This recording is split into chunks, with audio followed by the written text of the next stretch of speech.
Slavery and Emancipation. The United States government supported slavery. As the economy of the South grew, so did the number of enslaved people. Between 1790 and 1860, the amount of cotton that the South produced rose from 1,000 tons a year to 1 million tons a year. In that same period, the number of slaves rose from 500,000 to 4 million. Slavery was so well established that only something enormous, something like a full-scale war, could end it. Slavery in the American South. The United States government made it illegal to import new slaves in 1808. Previously, many northern port cities had benefited from the slave trade. From 1808 on, slavery in the U.S. was supposed to be limited to Africans who were already enslaved and their children. But the demand for new slaves was great, so the law was often broken. In his book, From Slavery to Freedom, historian John Hope Franklin estimates that 250,000 slaves were illegally imported before the Civil War began in 1861. How can slavery be described? Maybe only people who have experienced it can say what it was like. People like John Little, a former slave, who wrote, "They say that slaves are happy because they laugh and are merry. I myself and 3 or 4 others have received 200 lashes in the day and had our feet in fetters. Yet at night we would sing and dance and make others laugh at the rattling of our chains. Happy men we must have been. We did it to keep down trouble and to keep our hearts from being completely broken. That is as true as the gospel." Desperation drove some slaves to revolt. Probably the largest revolt in the United States took place near New Orleans in 1811. It involved 400 to 500 slaves. The U.S. Army and militia forces attacked them and ended their revolt. In 1822, a free black man named Denmark Vesey tried to launch a revolt in South Carolina, but authorities found out about it and hanged him along with 34 others. Then, in Virginia, in the summer of 1831, a slave named Nat Turner led about 70 others on a rampage from plantation to plantation. They murdered at least 55 men, women, and children. As their ammunition ran out, they were captured. Turner and others were hanged. Other slaves ran away. Each year during the 1850s, about 1,000 slaves escaped into the North, Canada, and Mexico. One famous escaped slave, Harriet Tubman, made 19 dangerous trips back into slave territory, helping slaves escape on the Underground Railroad. She told them, "You'll be free or die." Whites sometimes helped slaves, and that worried the authorities. Some feared that poor whites would encourage slave revolts, not just because they felt sorry for the slaves, but because they hated the rich planters and wanted to see their property destroyed. Fanny Kemble, a famous actress who married a Southern planter, wrote in her journal that black slaves and white Irish workers were kept apart when they were building a canal in Georgia. The Irish were a warm-hearted, generous people, she said, who might actually take to sympathy with the slaves. The abolition movement. Some white Americans did take to sympathy with the slaves. They were called abolitionists because they called for the abolition, or end, of slavery. They bravely wrote newspaper articles and made speeches against slavery. They also helped many slaves escape on the Underground Railroad, a network of people who worked together to conduct runaway slaves to free territory, providing safe houses for them along the way. But black abolitionists were the backbone of the movement against slavery. The North had about 130,000 free blacks in 1830. 20 years later, there were 200,000. Many of them worked to free those who remained enslaved in the South. One of them was David Walker, son of a slave, who sold old clothes in Boston. He wrote a pamphlet called Walker's Appeal, urging blacks to fight for their freedom. "Let our enemies go on with their butcheries and at once fill up their cup. Never make an attempt to gain our freedom or natural right until you can see your way clear. When that hour arrives and you move, be not afraid or dismayed. God has been pleased to give us 2 eyes, 2 hands, 2 feet, and some sense in our heads as well as the whites. They have no more right to hold us in slavery than we have to hold them. Every dog must have its day. The Americans is coming to its end. The appeal made Southern slaveholders so angry that one of them offered a reward for David Walker's murder or capture.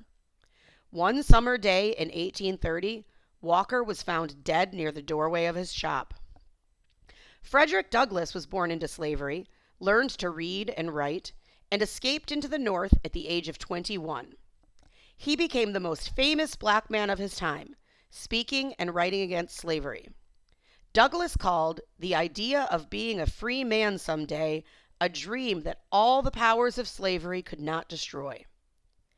After the war with Mexico, the U.S. government brought California and other new territories into the Union as non-slave states. In return, the government had to do something for the slave states, so it passed the Fugitive Slave Act of 1850. This law made it easy for slave owners to recapture runaway slaves, even after they had fled to the northern states. It made it easy for slave owners to just pick up free blacks they claimed had run away. Northern abolitionists, black and white, fought against the act. The year after Congress passed the law, a runaway slave named Jerry was captured and put on trial. A crowd broke into the Syracuse, New York courthouse to set him free.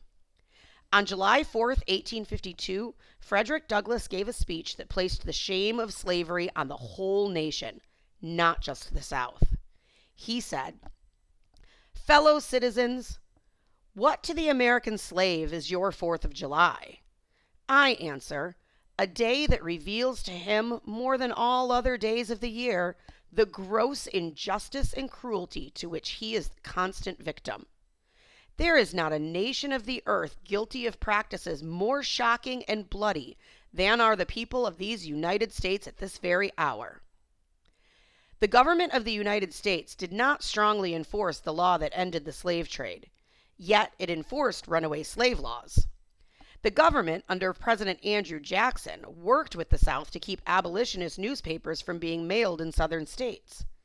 The nation's Supreme Court declared in 1857 that the slave Dred Scott, even though he had lived for some time in free territories, could not sue for his freedom because he was property, not a person.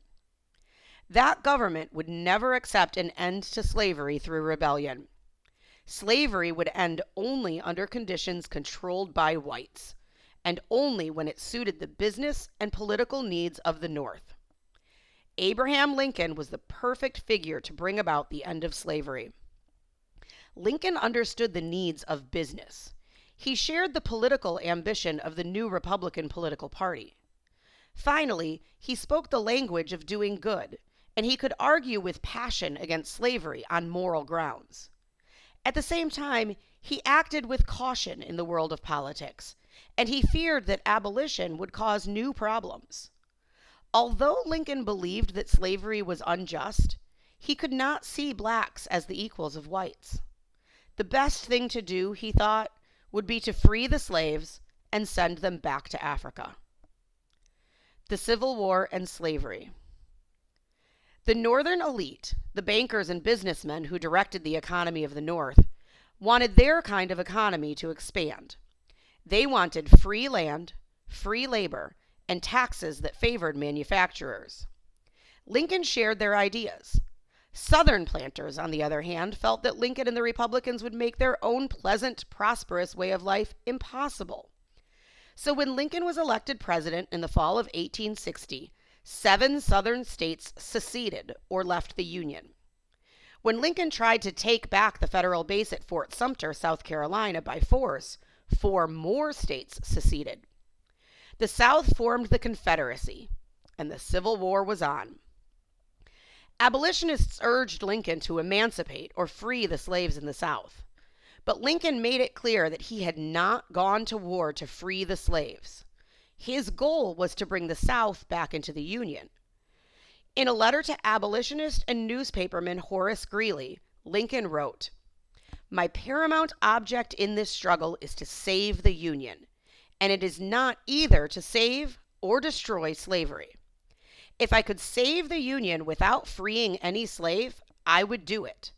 And if I could save it by freeing all the slaves, I would do it. But as the war grew more bitter and the North grew more desperate to win, Lincoln began to act against slavery. In September 1862, he gave the Southern states 4 months to stop fighting, warning that he would free their slaves if they did not come over to the Union side. The fighting continued. On January 1st, 1863, Lincoln issued the Emancipation Proclamation, freeing slaves in areas that were fighting against the Union. 2 years later, before the war ended, Congress passed the 13th Amendment to the Constitution, which ended all slavery in the United States. These changes affected African Americans in many ways, not all of them good. Once blacks were free to enter the Union Army, the war started to look more like a war for black liberation. The more whites suffered, the more they resented blacks. Angriest of all were poor whites who were drafted into the Army. Rich people could buy their way out of the draft for $300. That was a huge amount of money. At that time, the average skilled worker, such as a carpenter, earned about $2 a day. Unskilled workers earned less. Draft riots in 1863 in northern cities turned whites against their black neighbors in a wave of violence and death. And the treatment of black soldiers in the Army and the northern cities showed that freedom might not bring acceptance or true equality. Black soldiers were given the dirtiest and hardest work, and when they were off duty, whites sometimes attacked them on the street. The Civil War was one of the bloodiest conflicts in history up to that time. It killed 600,000 people out of a population of 30 million. By late 1864, the South was losing. Soldiers were in short supply, but there were 4 million slaves. When some Confederate leaders spoke of enlisting slaves, one shocked general wrote, "If slaves will make good soldiers, our whole theory of slavery is wrong." In March 1865, Jefferson Davis, President of the Confederacy, signed a law that let blacks serve in the Army of the South. But before the law had any effect, the war ended. The South had lost, and its slaves learned that they were now free. Emancipation without freedom. Many years after the war, African Americans who had been young children in 1865 recalled the tears, songs, and hope of the slaves who heard the news of their emancipation. It was a time of great celebration, the dawn of a new day. Yet many blacks knew that their status after the war would not depend on a law that made them free. It would depend on whether they owned land or had to work for others. Much land in the South either went back to the families of the Confederates or was bought by northern land speculators and investors. Blacks could not afford to buy much of it. Ex-slave Thomas Hall said, "Lincoln got the praise for freeing us, but did he do it?" Hall felt that Lincoln gave the slaves freedom, but did not give them the chance to support themselves. Freed slaves still had to depend on whites for work and survival. The United States government had fought the slave states not to end slavery, but to keep control of the enormous territory, resources, and market of the South. Still, the end of slavery brought new forces into politics. One force was white people concerned with racial equality. Some of them came south to teach or work for the Freedmen's Bureau that the government set up to aid the freed slaves. A second force was blacks determined to make their freedom mean something. A third force was the Republican Party. It wanted to keep control over the national government, and the votes of Southern blacks could help. Northern businessmen felt that Republican plans benefited them, so they went along for a while. These forces created a brief period after the Civil War when blacks in the South voted, elected blacks to state legislatures and to the U.S. Senate and House of Representatives, and introduced free, racially mixed education. New laws protected them from discrimination and guaranteed them equal rights. But because blacks depended on whites for work, their votes could be bought or taken away by the threat of violence. White violence against blacks erupted in the South almost as soon as the war ended. In May 1866, in Memphis, Tennessee, whites killed 46 African Americans and burned more than 100 homes, churches, and schools. The violence continued as white terrorist groups like the Ku Klux Klan organized raids, beatings, and racial murders called lynchings. The state of Kentucky alone had 116 acts of racial violence between 1867 and 1871. As white violence rose in the 1870s, the national government grew less committed to protecting blacks. Northern politicians started to weigh the advantage of black voters' support against the advantage of a stable South, controlled by whites who would accept Republican leadership. It was only a matter of time before blacks would be returned to a condition that was not far from slavery, even if they remained legally free. In 1877, the Republican Party leaders made a deal to get their candidate, Rutherford Hayes, elected president. In return for the necessary electoral votes, they agreed to remove Union troops from the South. This took away the last military protection for Southern blacks. Their legal protection was crumbling too, as the Southern states passed laws that chipped away at equality. By the end of the 19th century, the U.S. Supreme Court approved laws that allowed segregation, or separation of people by race. Only one Supreme Court justice, a former slave owner named John Harlan, argued against segregation, saying, "Our Constitution is colorblind." With its economy in ruins, the South needed money. A new alliance formed between the Northern bankers and investors and the Southern elites. They talked about the new South of coal and iron mines, business, and railroads. The former slaves were swept out of the picture. By 1900, all of the Southern states had passed laws that kept African Americans from voting and from enjoying equal rights. At this low point for black people in America, blacks knew that they had been betrayed. Some fled the South, hoping to escape violence and poverty. Those who remained organized for self-defense in the face of more than 100 lynchings a year. Thomas Fortune, a young black editor for the New York Globe, told the Senate, "The white man who shoots a Negro always goes free, while the Negro who steals a hog is sent to the chain gang for 10 years. W.E.B. Du Bois, a black man who came to teach at Atlanta University, saw the betrayal of the African Americans as part of something bigger that was happening in the United States. He said that poor whites and blacks were both being exploited or used by politicians and big business. Because whites could vote, they didn't think they were exploited. Du Bois said, though, that the dictatorship of vast capital limited the power of their votes. He was talking about the economic system called capitalism, in which private individuals or companies, rather than the state, own the farms and factories, set prices and compete with each other in the marketplace, and accumulate wealth. Was Du Bois right? Did the growth of American capitalism mean that whites, as well as blacks, were in some sense becoming slaves?